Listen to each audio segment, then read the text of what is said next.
नमस्कार दोस्तों। एम के एडुटेक चैनल पे आपका एक बार फिर से स्वागत है।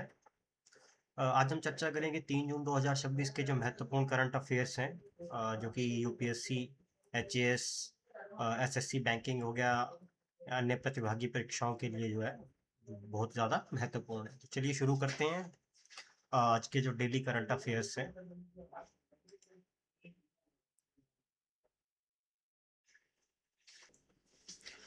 सबसे पहले हम बात करेंगे वेलफेयर से, वुमेन लेड डेवलपमेंट की और भारत का जो सफर है महिला नेतृत्व विकास के बारे में।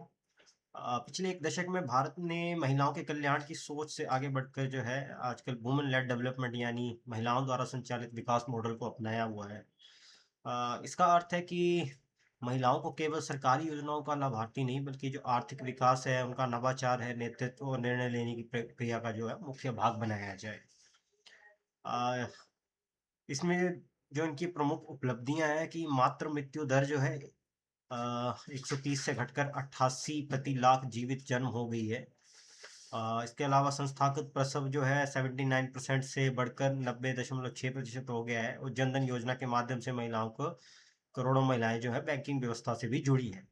साथ में मुद्रा योजना में महिलाओं की भागीदारी भी तेजी से बढ़ी है, और नारी शक्ति बंधन अधिनियम 2023 के तहत लोकसभा और विधानसभा में 33% आरक्षण का प्रावधान भी किया गया है। इसमें कई चुनौतियां भी हैं, जिसमें महिलाओं की श्रम क्षेत्र में जो है भागीदारी अभी भी कम है, इसमें वेतन असमानता भी बनी हुई है। साथ में बात करेंगे हम तो डिजिटल जेंडर गैप जो है वो भी काफ़ी है। इसके अलावा अ, जो भी सामाजिक बाधाएं हैं, ये भी घरेलू, क्योंकि ये घरेलू कार्यों का बोझ अधिक जो है वो महिलाओं के ऊपर ही होता है। तो विकसित भारत 2047 के जो लक्ष्य को प्राप्त करने के लिए महिलाओं की भागीदारी है, वो जो नेतृत्व है उसको मजबूत करना काफी आवश्यक हो गया है। अभी बात करेंगे हम एफआरए और जो पीएसए टास्क फोर्स है, जिसको लेकर अभी हाल ही में विवाद हुआ है। जनजातीय समूह और वन अधिकार से संबंधित ये मामला है। छत्तीसगढ़ और मध्य प्रदेश में आदिवासी संगठनों ने एफआरए और जो पीईएसए से संबंधित जो टास्क फोर्स को समाप्त करने की है मांग की है। तो एफआरए की अगर बात करें तो एफआरए क्या है? फॉरेस्ट राइट्स एक्ट 2006 वन क्षेत्रों में रहने वाले आदिवासियों और जो अन्य परंपरागत वन निवासी हैं, इनके अधिकारों को ये मान्यता देता है, जिसमें वन भूमि पर अधिकार, चराई का अधिकार, जल स्रोतों का उपयोग और सामुदायिक वन संसाधनों पर अधिकार, ये सब सम्मिलित है। इसके अलावा पेसा एक्ट की बात करें हम, ये 1996 में ये एक्ट आया था। ये कानून जो है अनुसूचित जो क्षेत्र है, इसमें ग्राम सभाओं को विशेष शक्तियां प्रदान करता है। तो इसमें विवाद क्या है? विवाद का क्या कारण है? विवाद का कारण है कि टास्क फोर्स बनने से निर्णय लेने की जो शक्ति है ग्राम सभा से हटकर जो है प्रशासनिक संस्थाओं के पास चली जाएगी, जो संविधान की मूल भावनाओं के विपरीत है।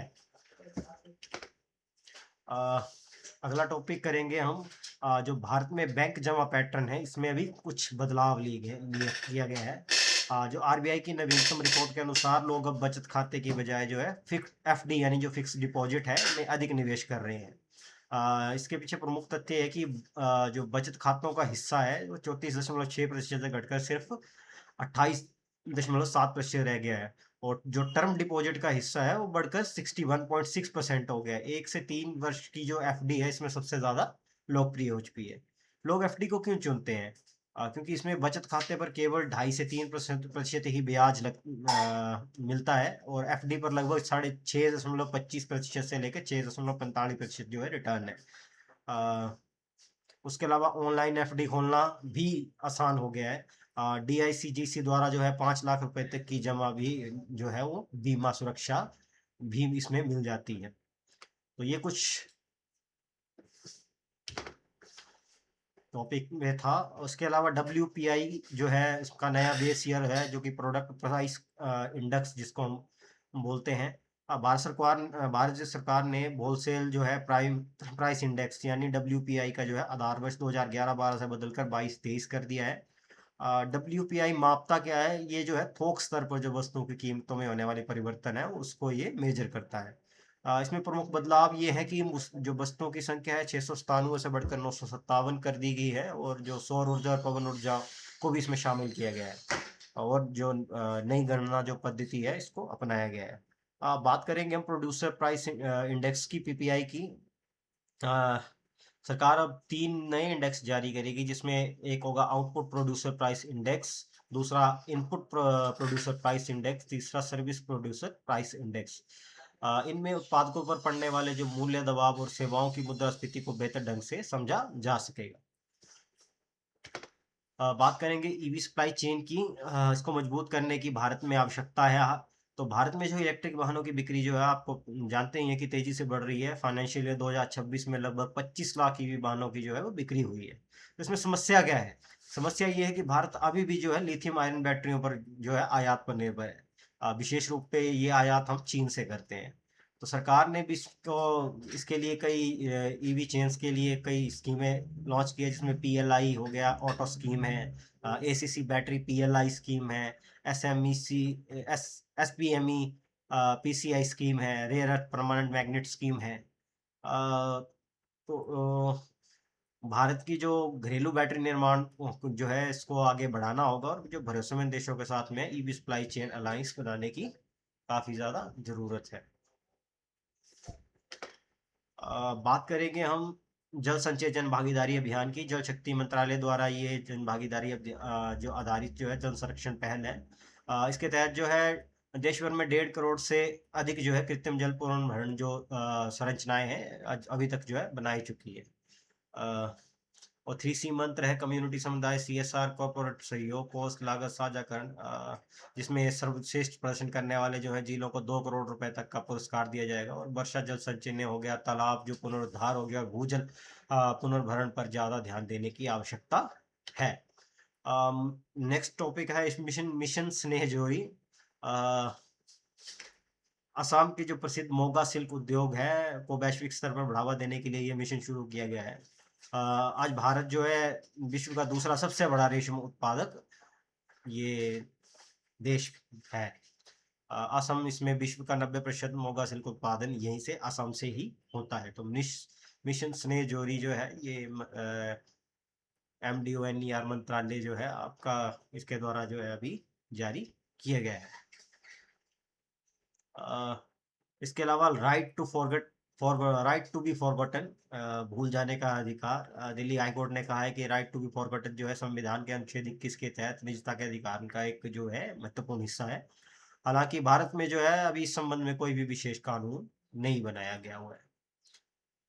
बाकी दिल्ली हाईकोर्ट के अनुसार मैंने आपको बता ही दिया कि एस पुत्तुस्वामी केस 2017 में सर्वोच्च न्यायालय ने सूचना गोपनीयता के अधिकार की पुष्टि की थी।